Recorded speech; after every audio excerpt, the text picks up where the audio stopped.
terganti. Jadi kalau tetap sesekali mungkin kita harus tetap ada porsi sup ya, karena apa ya, porsi yang seperti ini juga mungkin masih akan ada dan nggak tahu apa tetap ya walaupun sekian kecil ya, tapi kalau praktek di banyak tempat juga nanti Anda bekerja dan sebagainya, meeting atau mungkin diskusi secara online mungkin tetap akan diperlukan, kecuali untuk yang memang beberapa hal yang sangat krusial, sangat penting, biasanya orang prefer untuk akhirnya baru ketemu offline. Aisyah, kenapa? Ada yang ditanyakan kok, ada yang resen? Oh ya, sebelumnya mohon maaf Pak mengganggu waktunya. Apa saya boleh minta izin record ya Pak? Sebentar.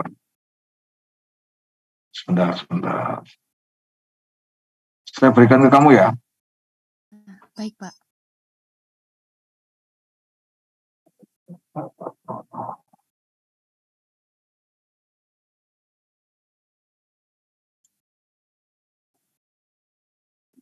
Sudah bisa? Iya Pak, sudah bisa. Sebenarnya terima kasih ya Pak dan mohon maaf. Oke, baik.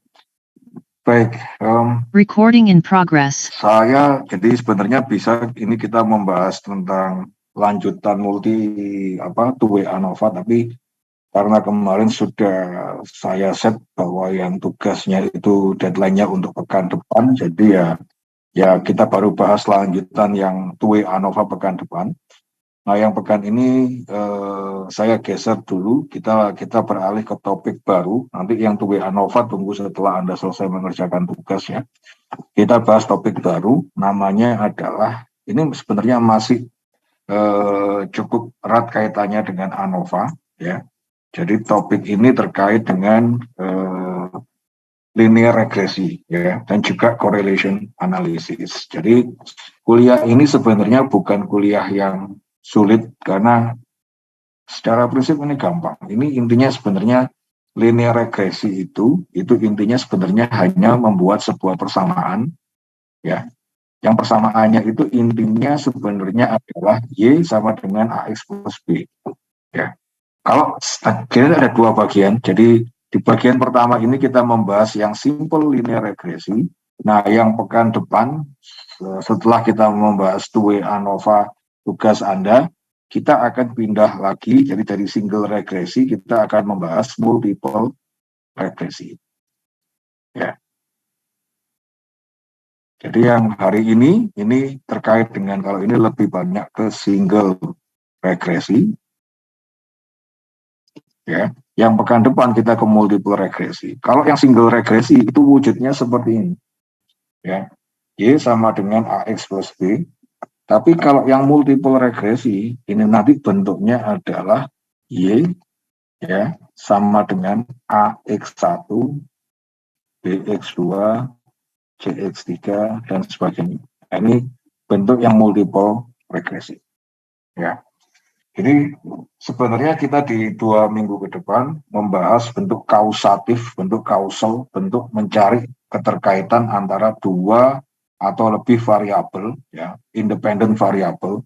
X ini ada yang menyebut sebagai independent variabel. Ya. Nah, ini X. Nah, Y ini adalah dependent. Kenapa dia dependent? Karena besaran Y itu sangat bergantung kepada besaran X yang digunakan di sini. Tapi menentukan X itu bisa bebas. Ya. Jadi X itu bisa bebas prediktif, bagaimana prediksi yang mungkin akan terjadi, tapi Y itu nanti dibangun atas bentuk persamaan apapun yang dihasilkan dari sini. Ya. Nah, jadi sebenarnya yang kita lakukan itu ini ya. Jadi kita mungkin punya dugaan bahwa Y-nya itu apa? Y itu sesuatu yang nanti akan dipengaruhi oleh X. X-nya apa? Nah, itu kita bisa mencari bentuk keterhubungan itu. Ya. Nah, sebenarnya yang dilakukan dalam regresi, ya, regresi di sini, ini sebenarnya juga merupakan bagian dari inferensi sebenarnya. Ya. Jadi bentuk hubungan yang dibangun ini sebenarnya juga inferensi.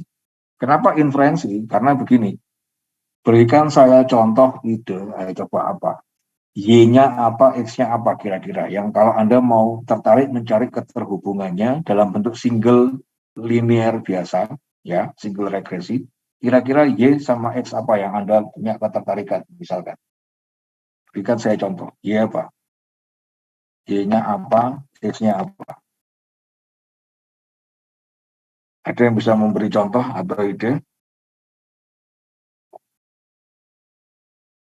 Lalu, profit, begitu aja ya. Profit.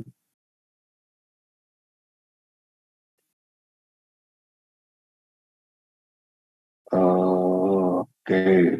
Nah ini mungkin sebentar sebelum ke sana. Kenapa kok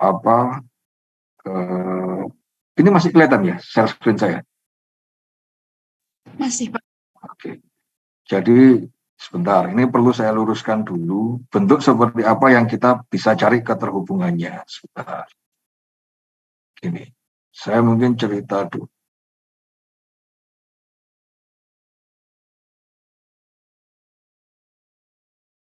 Jadi bentuk keterhubungan itu biasanya berangkatnya nanti biasanya dari begini. Sorry. Ini biasanya X, ya. Ini biasanya Y. Ya. Nah, di antara X dan Y itu nanti akan ada beberapa sampel yang kita ambil sebenarnya. Jadi misalkan begini. Ya. Jadi saya ngambil 1, 2, 3, 4, 5, 6, 7. Saya ngambil 7 sampel. Setiap titik sampel ini punya representasi X. Jadi dia pasti punya keterkaitan dengan X di sini, ya. Dan dia pasti akan punya keterkaitan dengan Y. Ya. X1, Y1 misalkan. Ini punya Y2, ini punya X2. Ini punya Y3, ini punya X3 dan seterusnya. Ya. Jadi 7 titik ini pasti punya 7X sekaligus 7Y. Ya. Nah, yang sebenarnya kita lakukan di regresi itu adalah kita mencari sebuah bentuk persamaan garis. Anggaplah garis ini. Ya. Saya sebut, nah, kita mencari persamaan garis ini. Persamaan garis ini akan punya bentuk simbol dalam bentuk Y sama dengan AX plus B. Di mana A dan B adalah koefisien yang kita hasilkan. Ya. Dan persamaan Y sama dengan AX plus B itu menegaskan relasi antara X dan Y. Jadi setiap X berubah 1, maka Y akan berubah setara dengan nilai X kalikan dengan A ditambah dengan B. Gampangannya begitu. Ya. Maka fokus utama dari regresi itu sebenarnya adalah mencari berapakah nilai A dan B, ya, yang representatif untuk menunjukkan keterkaitan X dan Y. Jelas sampai sini? Gambar ini, analog ini jelas? Halo? Iya, Pak.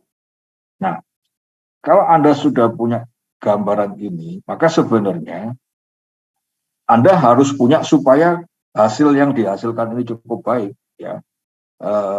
Persamaan yang dihasilkan ini cukup baik, maka Anda harus punya sebuah dugaan awal bahwa X dan Y ini pasti harus hubungannya sangat kuat.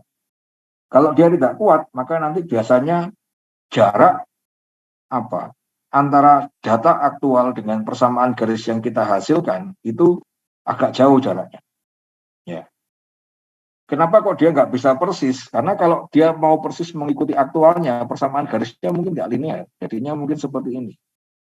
Nah, kalau bentuk persamaan garisnya belok-belok begini kan, dia jadinya bukan persamaan linear.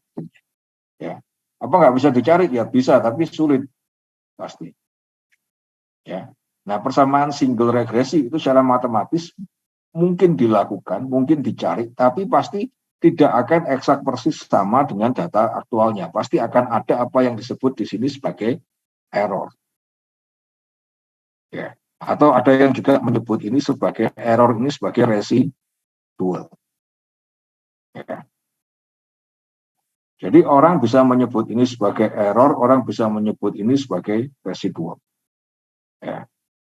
Nah, tapi balik lagi, inti yang dicari tadi adalah Y sama dengan AX plus B, ya, dan nanti sebenarnya kita harus punya sekian X yang juga punya afiliasi Y, ya. Dan sekali lagi, ini itu sebenarnya bagian dari inferensi. Kenapa? Karena tujuh data yang kita ambil tadi itu sebenarnya adalah sampel. Ya. 7 data yang kita ambil ini, ya, data-data ini tadi, ini sebenarnya semuanya ini adalah sampel. Ya. Jadi 7 data ini adalah sampel yang sebenarnya kalau Anda mengumpulkan 14 data, 20 data, 30 data, mungkin hasilnya akan berbeda. Ya. Makanya, tapi tetap karena ini adalah batasan Anda dalam data collecting, maka walaupun Anda mengambil N, tapi sebenarnya kita menjustifikasi N besar. Ya. Jadi persamaan Y sama dengan AX plus B yang Anda hasilkan, ini juga inferensi. Ya. Inferensi, sebuah taksiran hubungan keterkaitan X dan Y berdasarkan hasil sampel terhadap sebuah keterkaitan X dan Y dalam term populasinya. Dua populasi ini berkaitan dalam bentuk hubungan seperti apa. Nah, ini sebenarnya persamaan inferensi. Karena kalau Anda memasukkan 7, Anda kolek data lagi 14, mungkin persamaannya beda. Mirip, tapi mungkin tidak persis sama. Paham ya maksud saya ya?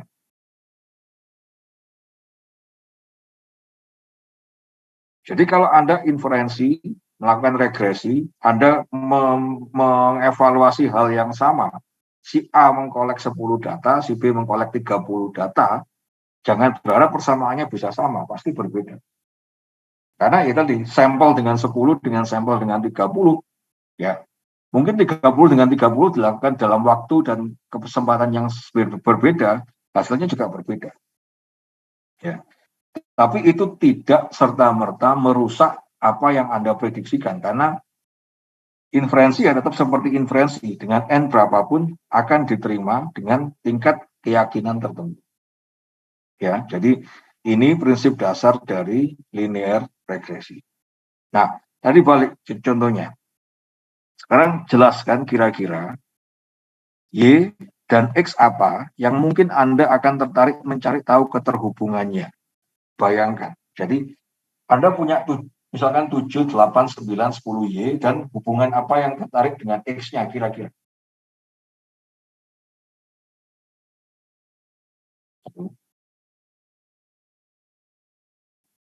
Halo? Halo? Mungkin tingkat penjualan satu produk itu, Pak. Oke, Y-nya sales.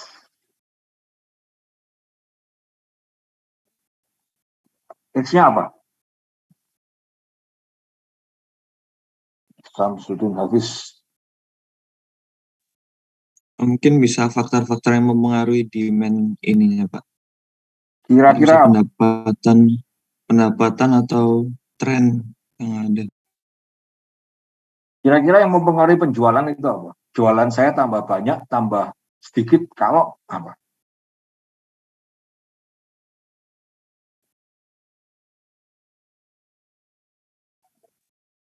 Mungkin tingkat kemasifan marketingnya, Pak. Diukur dari apa kira-kira? Kalau kita ini kan harus sama-sama parameter numerik ya. Maka kira-kira apa? Kemasifan marketing Anda ukur pakai apa? Tools marketing itu pakai apa sih kira-kira? Mungkin dari sosial medianya, Pak. Mungkin bisa followers atau apa. Berarti number follower mempengaruhi sales, begitu kan?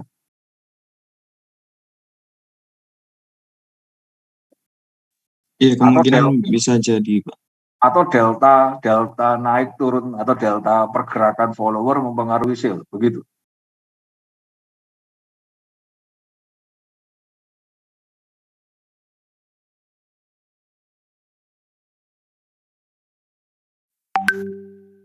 Oke, saya tulis dulu. Jadi kalau Anda mengusulkan misalkan delta follower. Delta follower itu maksudnya adalah follower sekarang 10.000, follower berikutnya naik 12.000, ada penambahan 1.000. Nah, itu mungkin apakah berdampak terhadap sales? Boleh, mungkin menarik untuk dicari tahu, tapi ya balik lagi, kita harus punya datanya. Ini karena semua yang dibangun dalam single regresi, rely atau based on data. Jadi Anda harus punya data beberapa periode dengan pergeseran follower selama beberapa periode yang sama. Nah, nanti ini dicari setiap X pasti punya Y, Y-nya berapa. Nah, nanti kita scatter plotkan atau dihubungkan. Begitu. Oke, delta follower, apalagi yang kira-kira bisa mempengaruhi penjualan. Anda jualan apa ya, sales atau marketing untuk misalkan apa ya?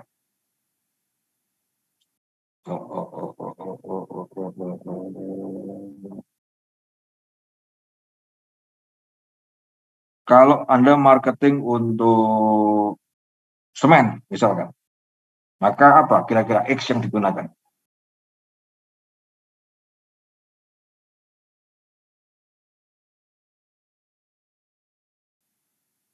Halo?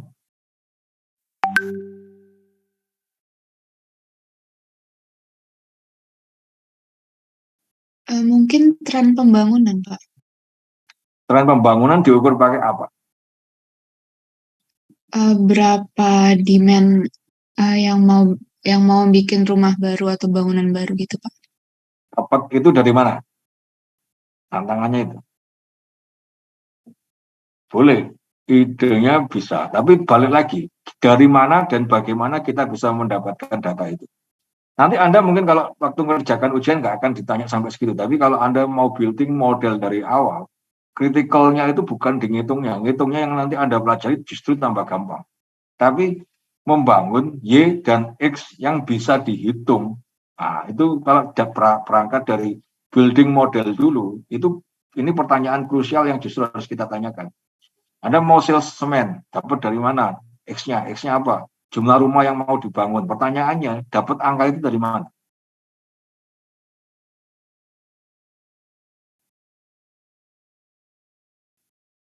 Scoopingnya seperti apa? Ini penjualan di kota, penjualan di provinsi, apa penjualan di Indonesia?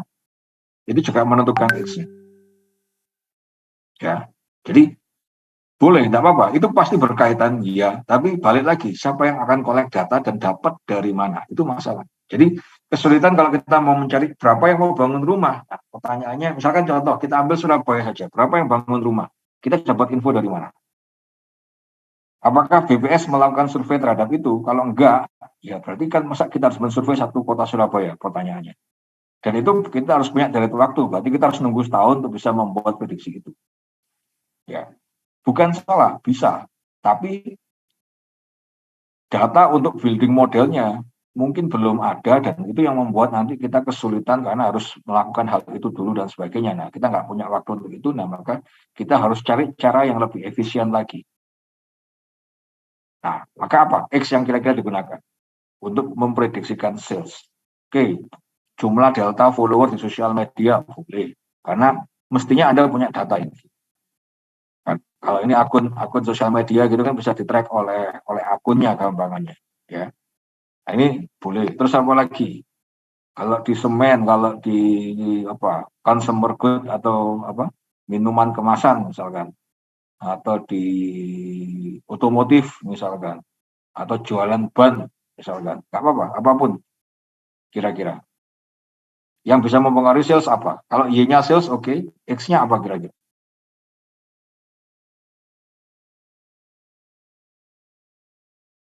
Silakan, Mira. Kalau average income sebuah daerah gimana, Pak? Apa ditunjukkan oleh apa income suatu daerah itu? Dari itu, Pak, dari gaji rata-rata setiap daerah. Jadi prediksinya terhadap sales pada suatu daerah. Oke, kalau begitu permasalahannya saya dapat angka itu dari mana? Dari BPS, Pak. BPS. Dari ekonomi Ada di datanya? daerah. Kenapa, Pak? Ada datanya? Per daerah ada, cuman per individu mungkin nggak ada, Pak. Oh, nggak perlu per individu. Kita pasti ngomong daerah. Ada ya per Ya, daerah? ada, Pak, per daerah. Baik.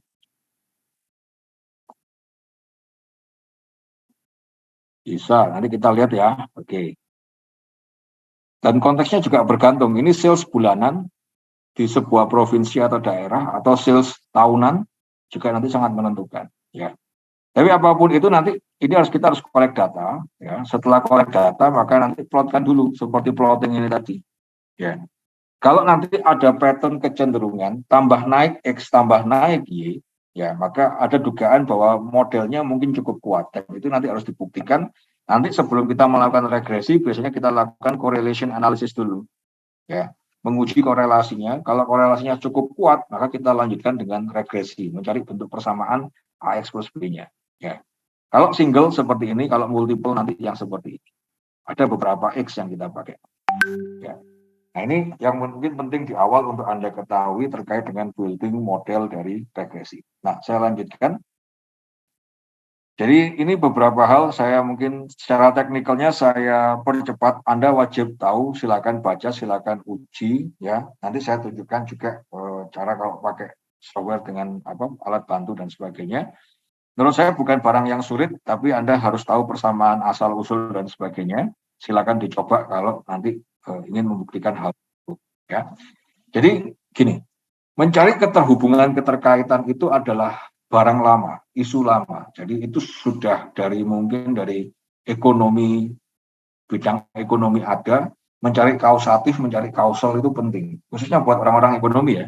Jadi yang mempengaruhi jualan, yang mempengaruhi pendapatan per kapita, yang mempengaruhi nilai kurs dolar dan sebagainya itu apa? Nah itu orang sering menghubung-hubungkan karena X begini maka Y akan seperti ini. Nah itu yang dicari sebenarnya.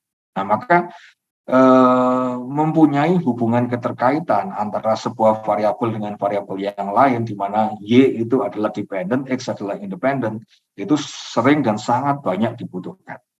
Ya. Nah, tapi ya tadi kompetensi untuk building model itu sebenarnya harus cukup kuat pemahaman Anda terkait dengan data pendukung khususnya. Karena apa? Karena mau bangun model yang baik itu harus ya tadi dari awal dibangun dengan hipotesis dan data yang baik. Nah, cara membangun data atau hipotesis yang baik bagaimana? Nah, maka prinsip dasarnya adalah X dan Y itu dari awal Anda harus punya dugaan bahwa keduanya punya hubungan, punya keterkaitan yang sangat erat. Ya. Entah bentuknya itu linear, sama-sama naik, sama-sama turun, ya, atau decreasing. Decreasing itu satu naik tambah yang ini turun, atau yang ini turun justru ini naik. Nah ini hubungan yang nanti tergantung kepada biasanya nanti hubungan negatif sama hubungan positif bentuknya. Ya. Dan itu bisa ditunjukkan oleh sebuah indikator disingkat dengan huruf R, ya, artinya adalah correlation. Ya. Jadi correlation ini sebenarnya parameter statistik yang menunjukkan strength of relationship. Ya. Strength itu hanya ngomong kuat apa enggak, gitu aja. Tapi masalah seberapa X berubah mempengaruhi Y, dia nggak bisa. Dia hanya menunjukkan, oh ini sama ini kuat. Kalau dihubungkan, cuman begitu. Seberapa kuat bisa dikeluarkan angka kekuatannya itu berapa. Tapi kemudian kalau Anda bertanya, kalau Y saya rubah 10, X berubah berapa ya? Atau X saya rubah 10, Y berubah berapa? Dia nggak bisa. Dia hanya ngomong bahwa ini kuat, buktinya ini. Ya. Tapi kalau kemudian X-nya saya rubah, saya tambahin 5, Y-nya jadi berapa? Dia nggak tahu. Ya. Jadi correlation ini bisa menjadi indikasi awal bahwa hubungan ini kuat. Nah, kalau Anda tahu ini kuat, maka berikutnya apa? Cari bentuk Y sama dengan AX plus B. Maka bentuk regresinya dicari. Nah, tapi correlation ini harus dijalankan dulu. Karena apa? Kalau hubungannya dari awal nggak kuat, ngapain dicari persamaannya? Gampangannya begitu. Ya, nggak penting dicari persamaannya, karena dari awal nggak kuat. Tapi kalau dia kuat, maka pertanyaan berikutnya, hubungannya seperti apa? Supaya kalau saya tahu X-nya nanti berubah, saya bisa antisipasi Y-nya jadinya seperti apa. Ya. Nah, ini yang dilakukan di regresi. Paham sampai sini? Halo? Paham, Pak. Oke. Baik. Nah, ini adalah contoh scatter plot. Jadi cikal bakal kalau Anda mau bangun regresi, carilah bentuk scatter plot dari apa yang mau Anda regresikan, baik Y maupun X. Jadi punya datanya dulu. Atau tahu datanya diambil dari mana. Nah, itu yang penting sebenarnya. Ya. Nah, ini scatter plot example, selalu antara X sama Y. Ya. Siapa yang nggak bisa bikin scatter?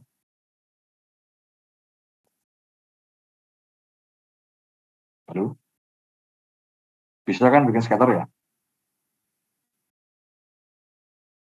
Halo. Bisa, Pak. Bisa, Pak. Nah, ini scatter. Nah, kalau seperti ini, dugaannya kan, loh ini kan jangan-jangan apa berhubungan begini kan? Atau begini. Nah, kalau begini ini berarti ada titik maksimumnya, ada titik apa peaknya. Ya, kalau di apa dulu belajar di persamaan garis kan begitu. Nah, ini sama ini bedanya apa? Kalau ini X-nya tambah besar, Y-nya tambah besar. Kalau ini X-nya tambah besar, Y-nya tambah turun. Ya. Ini berarti berhubungan terbalik. Tapi ini sama-sama kalau ngomong relationship, berhubungan kuat, sama-sama kuat. Cuman ini hubungannya ditunjukkan dengan tanda positif, kalau hubungan ini biasanya nanti akan ditunjukkan dengan tanda negatif. Kenapa negatif? Karena tambah besar X, tambah kecil Y. Hubungannya minus. Minus itu berarti buruk ya. Minus itu berarti hubungan yang berbanding terbalik. Tapi kalau sejalan, nah, maka biasanya positif. Ini ngomong R, kita ngomong relationship. Tapi seberapa bentuk relationship-nya, Y sama dengan AX plus B-nya, correlation nggak bisa ngitung itu. Ini harus hitungan regresi. Ya. Jadi ini macam-macam indikator awal ada atau tidaknya hubungan keterkaitan antara X dan Y. Jadi ini indikator awal kalau Anda mau menduga ini kuat apa enggak. Nah, begitu ini terlihat ada indikasi, ini mungkin oke, ini oke, ini oke, ini oke, ya sudah. Maka kita hitung R-nya, kita hitung korelasinya. Ini strong relationship, ini juga strong relationship, tapi ini positif, ini minus. Nah, kalau dispersinya terlalu lebar, jarak ininya terlalu lebar, maka ini biasanya weak relationship. Ya. Tapi kalau ini cukup presisi, maka biasanya ini strong relationship. Apalagi kalau mendekati garis samaannya. Nah, itu semakin strong relationship. Ya. Nah, ini cara atau membuat indikator awal dari ada enggaknya relationship. Bisa by visual, ya, atau bisa juga, nah kalau ini kan acak, ini kayaknya enggak berpola begitu. X berubah, Y ya tetap gini-gini aja, kira-kira.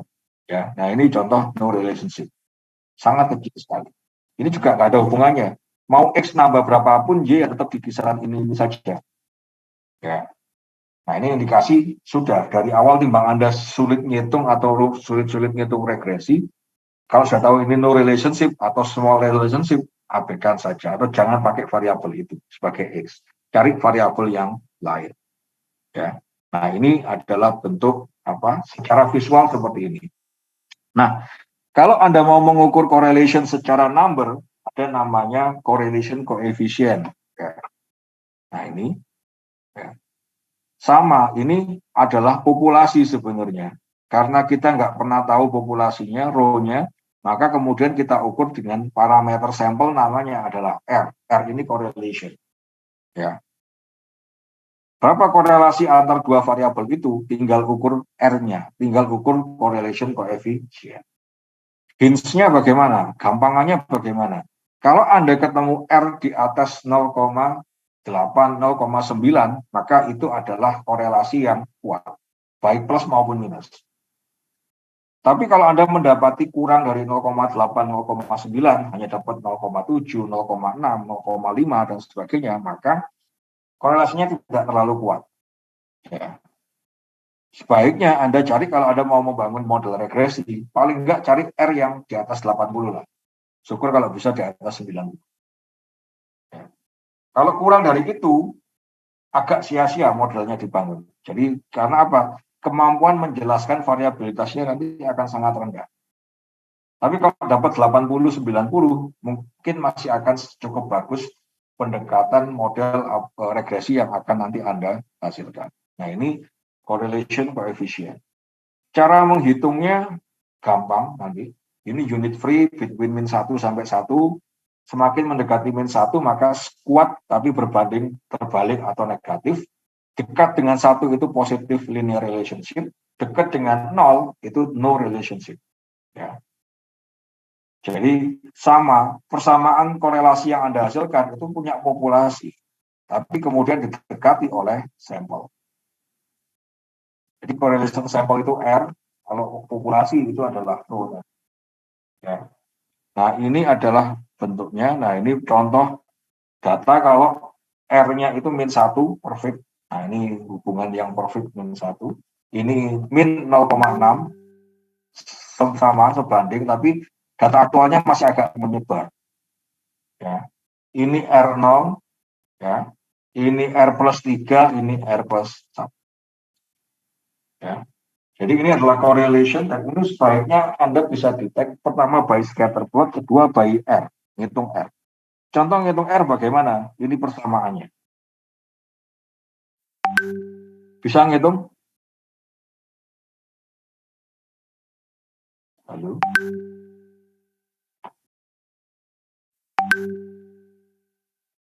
Bisa ngitung persamaan ini?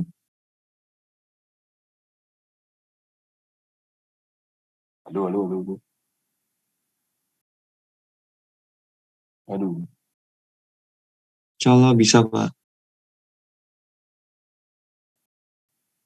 Ini XI setiap data dikurangi dengan X rata-rata, ini YI dikurangi dengan Y rata-rata, ya, dibagi dengan sigma X min X bar kuadrat, dikalikan dengan Y min Y bar kuadrat. Nah ini persamaan dasar mencari korelasi.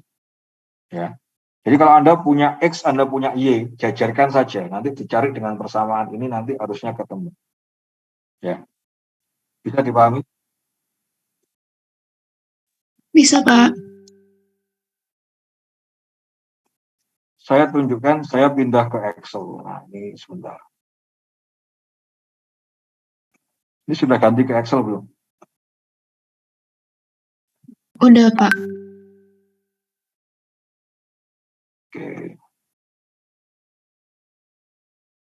Ini contoh hitungan manualnya. Ya, nanti Anda baca gimana caranya ngitung secara R secara manual. Ya. Nah, ini apa? Ini mencari hubungan antara tinggi pohon dengan terang diameter. Terang itu kalau nggak salah batang ya. Diameter apa? Lingkar pohon itu. Ya. Bayangannya apa? Kalau pohon itu lingkar diameternya tambah besar, harusnya tingginya juga tambah tinggi. Mestinya berkorelasi, mestinya masuk akal. Ya. Bahwa hubungannya kalau X atau apa tadi, terang diameter ya, apa? X ini adalah terang diameter. Kalau Y-nya tadi adalah ketinggian pohonnya. Ya, ketinggian pohon. Harusnya kalau ini semakin diameternya panjang, maka tingginya juga semakin panjang. Ya. Nah, untuk membuktikan ini, maka kemudian kita harus melakukan perhitungan seperti ini. Nah, ini kalau manual, ya kita hitung manual, maka kita cari dulu apa? Rata-ratanya. Ya. Maka kita cari dulu rata-ratanya.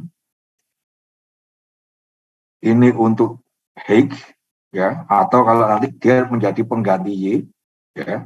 Kalau ini nanti X, ya. Ini 9 poin ini adalah kita sebut sebagai Y. Yang ini kita sebut sebagai X.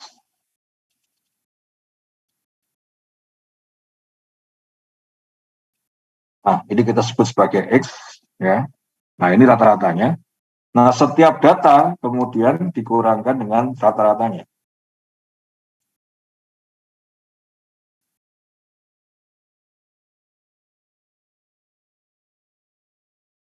Oke. Sampai sini masih ngerti ya?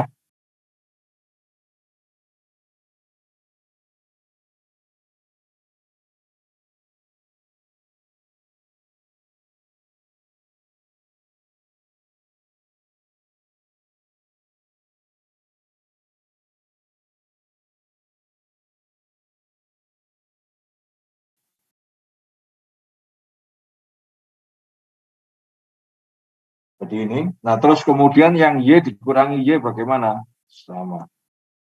Cuman bedanya ini bukan E, tetapi R.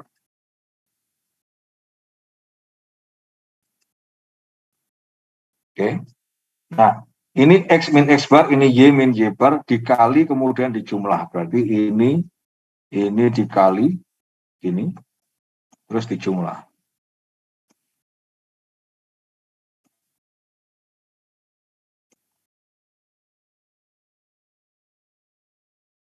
Nah, ini baru dijumlah.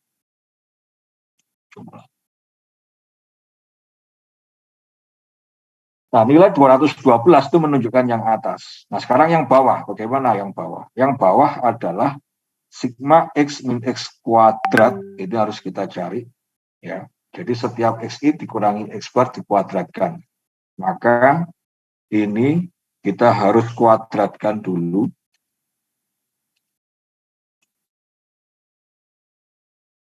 Kemudian baru dijumlah. Nah, hal yang sama harus kita cari dari Y dikuadratkan atau selisih Y min Y bar tadi, itu kita kuadratkan. Nah, ini hasilnya.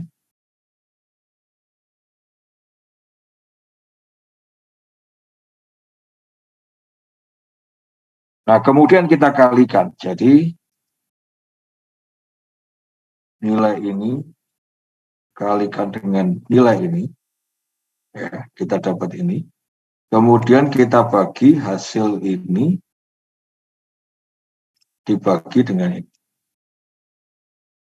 Kecil sekali. Bentar.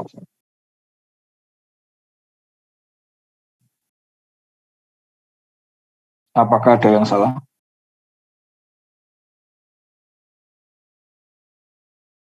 Permisi Pak, mungkin yang ini Pak, yang jumlah Y min Y bar kuadratnya tadi pakai yang X min X bar dikali Y min Y bar. Yang ini, oh keliru ya, geser satu ya. Iya Pak.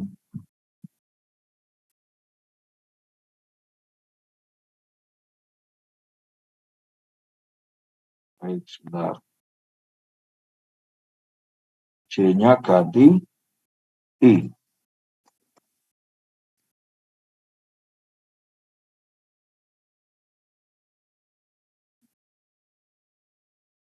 Nah, ini.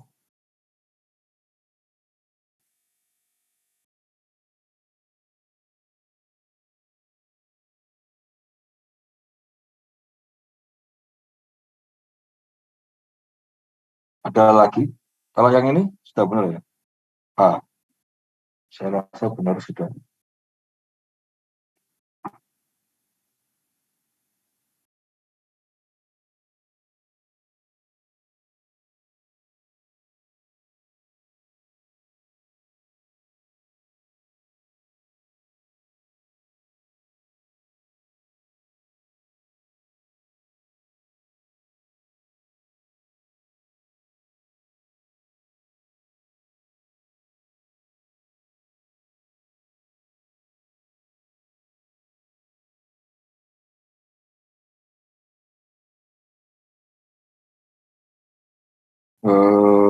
Tapi ini ada akarnya ya tadi ya.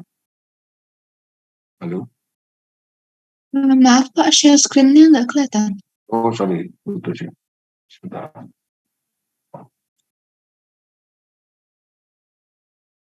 Ini kan ada akarnya kan? Sorry, ya. Ini, Iya Pak. Ini ada akarnya, maka ini setelah ini dikali, maka kita cari akar.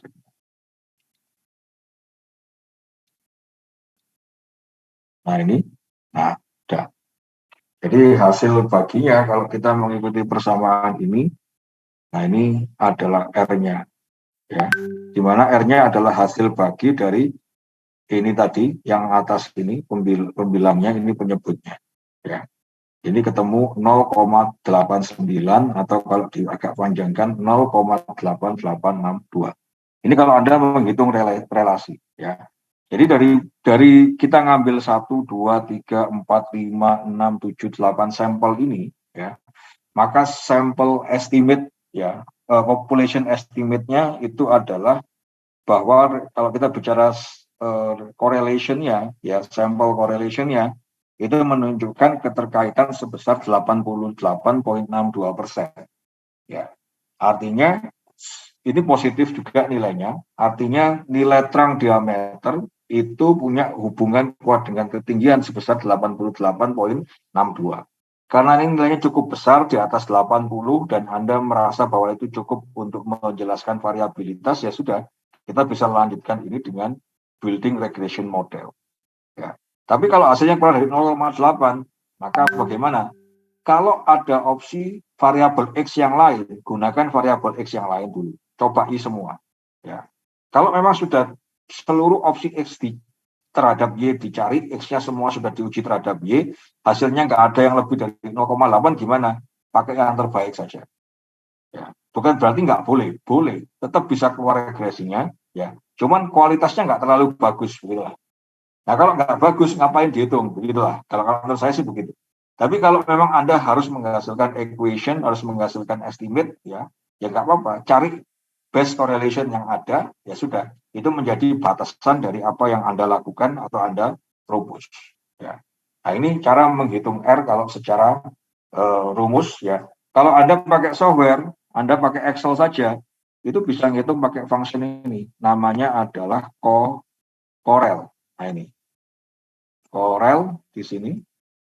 Ya.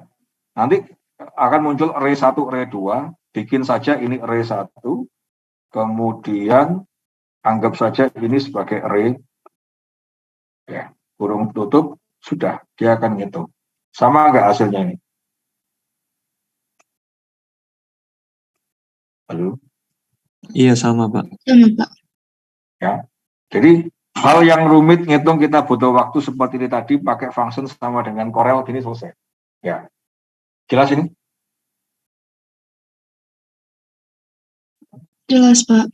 Oke, jadi correlation ini adalah cara paling mudah untuk mencari keterhubungan.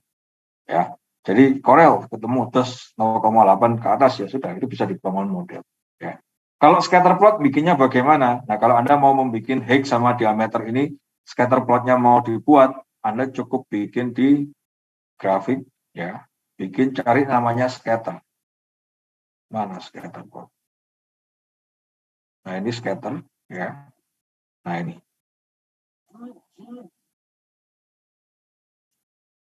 Ya. Ini adalah scatter plot, cuman terbalik, ya. Sebentar, saya rubah datanya dulu. Select data. Saya switch. Nah, ini. Oh, nggak bisa. Ini mungkin cuma harusnya kebalik, ya nanti bisa dibalik lah. Ini anggaplah ini X, ini Y, ya jadi terang diameter, ini height-nya harusnya terbalik ini. Ini tinggal pindah posisi ini, jadinya nanti benar. Tapi ini hubungannya sudah kelihatan ini, ya. Ini kalau kira-kira tarik garis linear kan paling gini, kira-kira. Ya. Nah ini ternyata dari sini dihitung R-nya 88,62. Jadi cukup strong relationship, ya. Maka untuk membangun model regresi bisa dilanjut. Paham sampai sini? Paham, Pak. Oke. Kalau paham, saya rasa gampang. Sebentar, saya lanjutkan.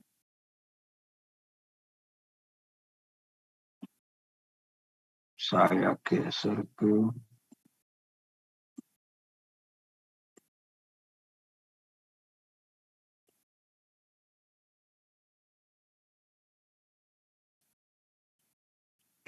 saya start dulu.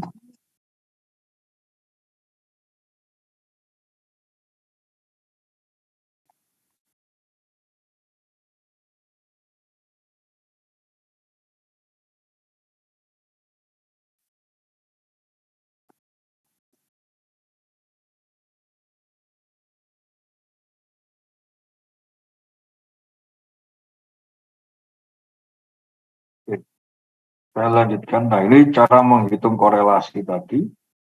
Ketemu 88,6. Anda bisa pakai data analisis juga. Nanti saya bisa tunjukkan caranya. Ya. Atau Anda cari caranya lah. Gampang ini, nggak ada masalah. Ya, ini adalah pengujian karena hasil kita itu melakukan pengujian korelasi tadi menggunakan sampel, maka namanya sampel harus diuji. Dia itu sebenarnya beneran apa enggak, gampangannya begitu. Ya, punya hubungan kuat apa enggak. Nah, ini pengujiannya. Karena jangan-jangan hipotesisnya Anda bisa menduga bahwa korelasinya sebenarnya 0, tapi yang ditampilkan di sana enggak 0, 0,8862 tadi. Ya. Pertanyaannya apakah benar itu enggak 0? Harusnya kesimpulannya nanti tolak H0. Kalau kesimpulan tolak H0, maka korelasinya eksis. Tapi kalau ternyata terima H0 hasil pengujiannya, maka sebenarnya 0,8862 tadi angka palsu, sampling yang salah sebenarnya. Ya, no correlation. Nah, itu yang sebenarnya diuji dalam significant test for correlation. Ya. Nah, ini tes statistiknya, ya. Jadi Anda bisa menggunakan statistik uji T ini, ya, dengan persamaan ini, R yang Anda dapatkan di sini, berapapun R-nya, dibagi dengan akar seperkalikan R kuadrat, dibagi dengan N-2. Nah, ini adalah statistik uji yang bisa Anda gunakan. Nyimpulkannya bagaimana? Nah, Anda lihat contohnya. Ya. Jadi kalau dari persamaan tadi, kita dapat 0,886, ya, ini, dibagi dengan 1 kalikan R kuadrat dibagi dengan N-2. Untuk DF6 alfa 0,05%, ya, maka kita cari 4,686 melawan T inverse-nya. Ya, melawan T inverse dengan alfa 0,05 dengan DF sama dengan 6 atau N-2. Ya. Nah, dari sini kita lihat bahwa two-tail testnya untuk setengah dan DF sama dengan 6 ketemu min dan plus 2,44. Karena ini jatuh di area penolakan, maka kesimpulannya adalah tolak H0 nyatakan bahwa correlation-nya itu eksis atau ada. Ya.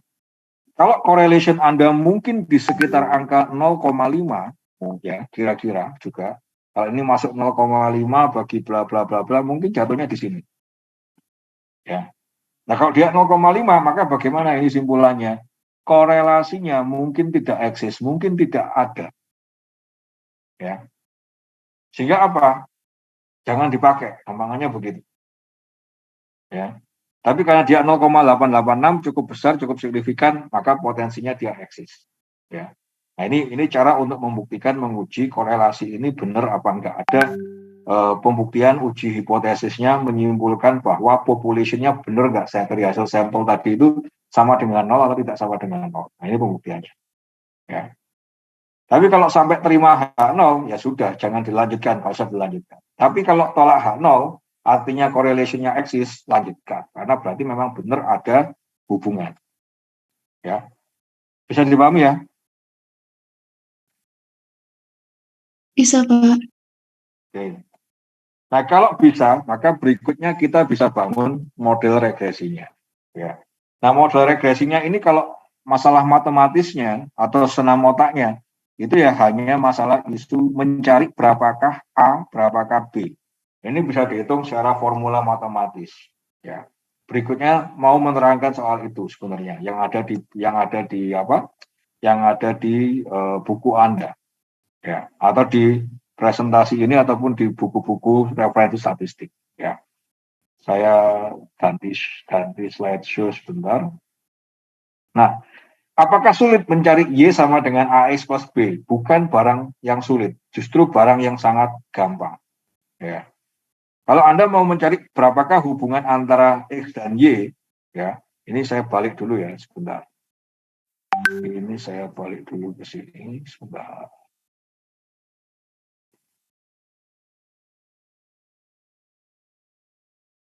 Nah, ini saya pindah ke sini.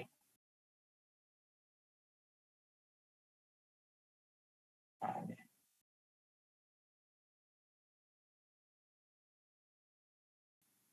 Oke. Nah, ini kalau saya bikin scatter plot tadi, saya bikin lagi di sini. Nah, saya bikin begini, ya. Datanya yang mana? Sebentar. Saya tarik ke sini. Select data. Masukkan data mentalnya. Klik OK. Jadi ini adalah ketinggian sebagai fungsi terang diameter. Ya. Nah, kira-kira kalau seperti ini, pertanyaannya, bagaimana mencari persamaan garis yang regresi linear, ya, yang bisa mewakili titik-titik yang ada di sini. Anda kan mau bikin persamaan garis, Y sama dengan A plus B. Berapakah A, berapakah B? Pertanyaannya, bagaimana filosofi menentukan A dan B supaya bisa mewakili sebagian besar dari titik-titik yang ada di sini? Kira-kira gimana idenya?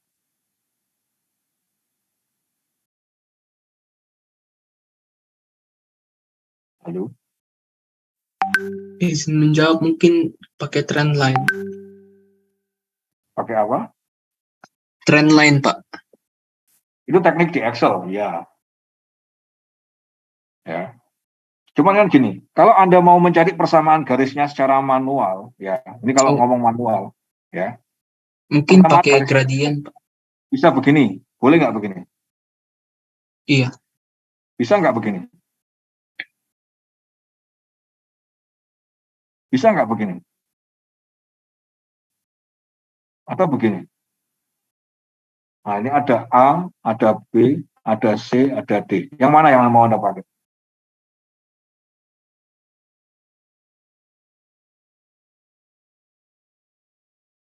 Halo? Ngerti maksud saya ya?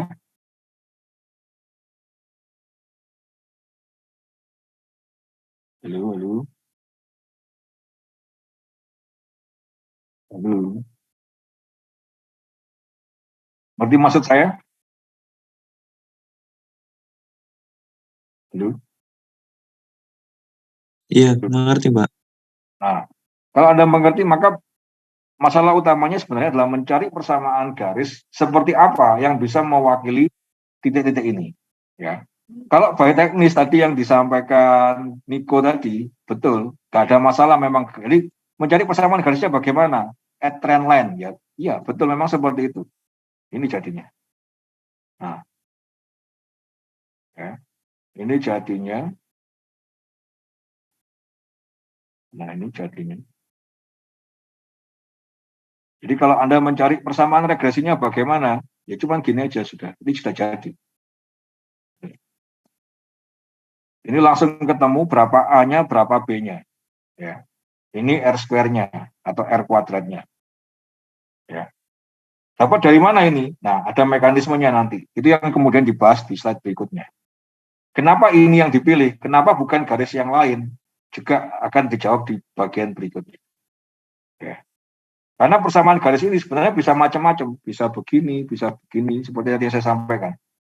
Ya. Tapi yang terpilih adalah bentuk yang ini, persamaan garis ini, dengan bentuk persamaan seperti ini. Kenapa seperti itu? Nah, itu proses berikutnya. Tapi membangun modelnya sebenarnya seperti ini. Anda kalau pakai alat bantu pun gampang, ini sudah ketemu persamaannya. Ngomong selesai ini sudah. Ya. Tapi ya itu tadi, ada beberapa hal filosofi yang harus Anda pahami. Kenapa begini, kenapa begitu. Ya. Ngerti sampai sini? Ngerti, Pak.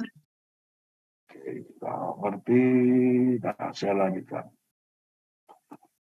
Nah, ini adalah jadi mencari persamaan regresi. Nah, pertanyaan persamaan regresi itu apa? Ya, Y sama dengan AX plus B tadi. Ya. Terus bagaimana mencari bentuk persamaan Y sama dengan AX plus B? Ini caranya. Ya. Satu disebut X, satu disebut Y. Ini bentuk hubungan-hubungannya. Ya. Nah, ini. Jadi kalau sebenarnya yang dilakukan itu menaksir population regression model. Ya. Yang Anda lakukan itu ini. Mencari berapa beta 0 atau B, mencari berapa A atau beta 1 ini, kalikan X, ditambah dengan error. Aktualnya populasinya pasti seperti ini. Ya. Hanya nanti karena Anda melakukan sampel, maka jadinya bentuk persamaannya mungkin nanti nggak ada errornya. Ya. Ada errornya tapi harus diukur dulu lah. Nah, ini bentuk yang sebenarnya Anda cari. Ini adalah, kalau saya beli simbol begini, ini berarti estimasi ya, estimasi dari populasinya kita mendapatkan Y sama dengan beta 0 tambah beta 1 kalikan X plus error. Ya. Nah, bagaimana mencarinya? Nah, jadi kita nanti sebenarnya kita hanya mengestimate. Nah, ini hanya estimate. Estimate-nya nggak ada error. Errornya hilang. Ya. Tapi nanti errornya bisa diukur. Dengan cara apa? Mengurangi Y prediksi dengan Y aslinya. Itu nanti selisih ini itu yang menjadi error. Error itu nama lainnya adalah residual. Ya. Jadi Anda mencari persamaan Y sama dengan AX plus B atau ini ya dari sebuah populasi yang sebenarnya awalnya ada errornya. Nah, errornya itu bisa diukur ya. Jadi the sample regression line provide an estimate about the population regression line. Ya. Jadi ini estimasi-estimasi yang kita buat dan nanti juga tetap perlu diuji B0 itu benar tak? B0 enggak 0 ya. B1 itu benar tak? Ada nilainya bukan 0 ya. Kenapa begitu? Karena kalau dia 0 berarti nggak ada pengaruh, nggak usah dihitung, gampangnya begitu. Ya. Nah ini yang dilakukan dalam regresi. Kita mencari persamaan. Nah proses mencarinya bagaimana? Proses mencari di regresi itu secara prinsip sudah didesain sedemikian rupa bahwa A dan B atau beta 0 dan beta 1 yang nanti Anda hitung itu memenuhi apa yang disebut sebagai least square criterion atau minimize the sum square of residual. Ya. Jadi teknik yang dibangun ini menjamin SS W-nya atau SSE-nya atau SS residualnya itu sudah yang paling minim. Ya. Jadi kalau paling minim, nilai errornya itu mesti yang paling bagus persamaan garis Anda itu. Ya. Nah, kenapa bisa begitu? Nah, ini prosesnya. Ya. Jadi nilai residual atau nilai error ini kalau dikuadratkan, nah ini yang dicari sebenarnya. Nah, nilai error ini adalah nilai error yang memang paling minimum. Jadi kalau Anda punya banyak opsi persamaan garis, silakan dibuktikan, silakan dicari. Pasti ini errornya atau sum square errornya itu yang paling minim. Ya, ini namanya least square criterion. Ya. Nah, bagaimana caranya mencari? Nah, ini cara mencari A atau B1, beta 1. Ini cara mencari beta 0 atau B0 atau B. Ya. Jadi secara linearnya X dikurangi dengan X bar, ya, dikalikan dengan Y dikurangi Y bar, kemudian dijumlah, baru dijumlah. Jadi setelah operasi ini diselesaikan, baru dijumlah. Dibagi dengan X kurangi X bar. Ini cara mencari B1. Persamaan ini sebenarnya menjamin minimize sum square error atau least square criterion tadi. Ya. Nah, kalau Anda sudah ketemu B1, maka B1 masukkan, kalikan X rata-rata, Y rata-rata dikurangi dengan B1 kalikan X rata-rata, itu dapat B0. Ya. Jadi ini proses menghitung, ini menghitung yang gabung sama X, AX-nya. Kalau ini menghitung AX plus B. Nah, ini menghitung B-nya. Ya, konstantanya. Ini sebenarnya persamaannya. Simpel kan ya? Halo? Halo? Iya, Pak.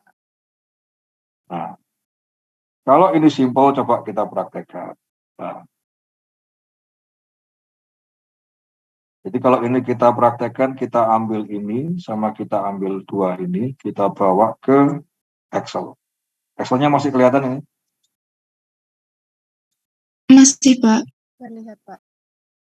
Oke, saya taruh di sebelah sini. Nah, gambarnya saya singkirkan dulu.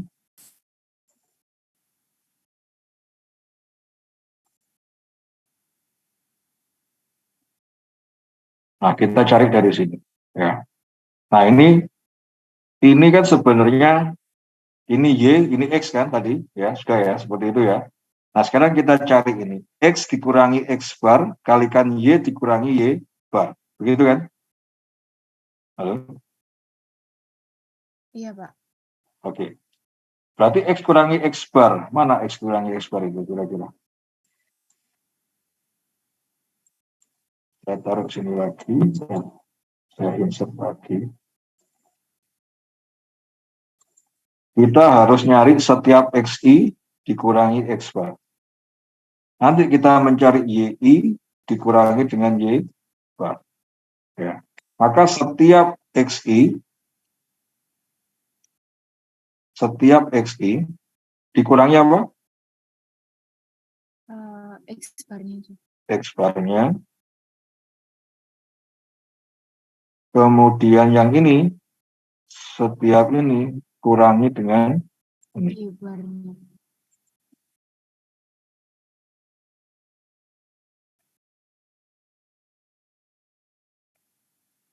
Nah, ini terus kemudian ditarik ke bawah untuk dapat di angka-angka yang lain, ya. Terus gimana? Kita sudah dapat ini, dikalikan kan? Iya, Pak. Iya, Pak. Nah, dikalikan, maka kita kalikan ini kali ini. Kita jumlahkan. Jumlahnya adalah ini. 212.875. Ya, yang atas. Nah, yang bawah bagaimana? XI dikurangi dengan X bar dikuadratkan. Berarti kan XI kurangi X bar kan ini kan? Dikuadratkan, terus dijumlah. Kan begitu kan? Iya, Pak. Jumlah. Kemudian dibagi kan? Ya, maka hasil baginya itu menjadi A. A-nya berapa?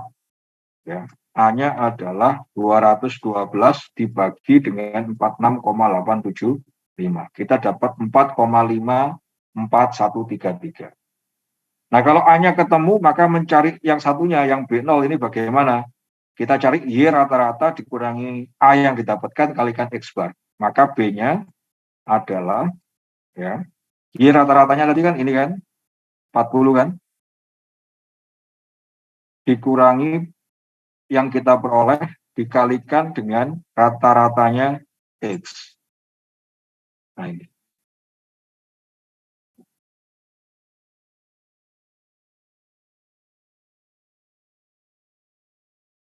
Halo?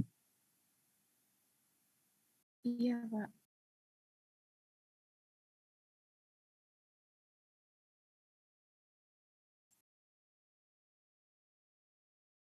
Sama nggak dengan ini?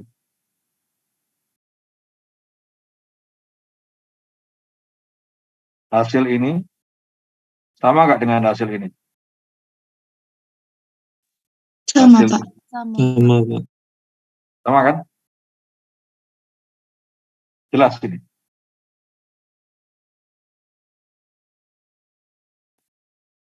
Halo? Jelas, Pak.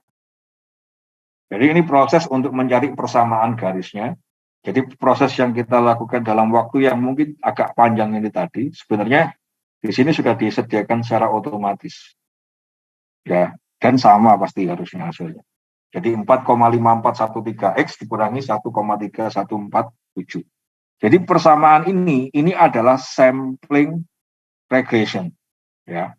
Jadi dari hasil N sampel yang Anda dapatkan, keterhubungan X dengan Y, terang diameter sama height of tree, ya, yaitu direlasikan dalam bentuk 4,54 kalikan terang diameter dikurangi 1,3. Itu perkiraan tinggi sebuah pohon. Ya. Dan itu based on inferensi terhadap sebuah populasi yang mungkin ribuan pohon, jutaan pohon, ya. Nah, maka Anda bisa terapkan untuk pohon manapun berdasarkan inferensi sampling regression dari sebuah population regression. Ya. Dan ini persamaannya. Dapat dipahami nih? Halo? Bisa, Pak. Nah, kegunaannya apa? Kegunaannya berarti setiap penambahan 1 meter diameter, ya, 6X-nya nambah 1, maka ketinggiannya pasti nambah berapa meter?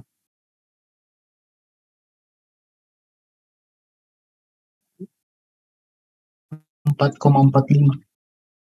4,54 tetapi dikurangi dengan 1,3. Jadi nambahnya mungkin sekitar 4,5 kurangi 1,3 berapa? Nambah sekitar 3,2 meter. Halo? Iya, Pak. 3,2.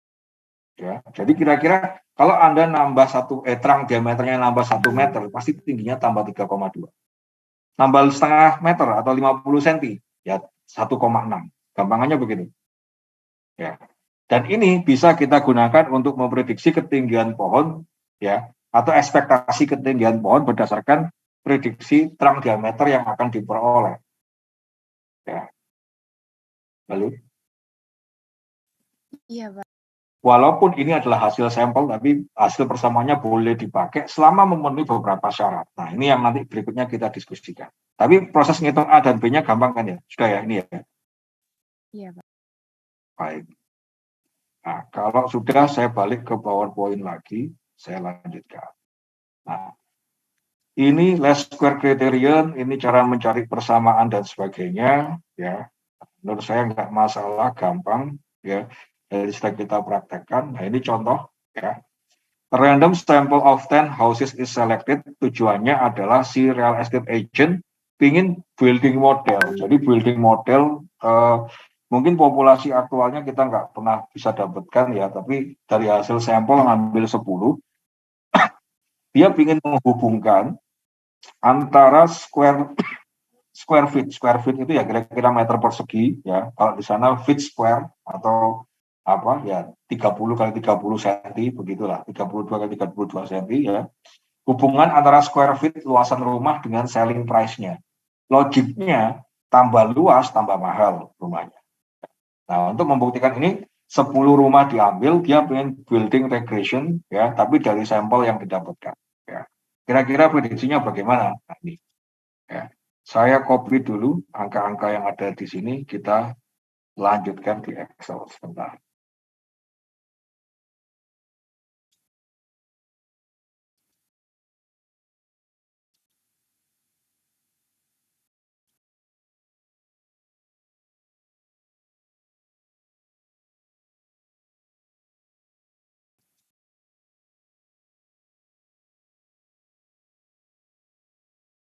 Ini sudah kelihatan? Sudah, Excel-nya maksud saya. sudah, Pak. Baik.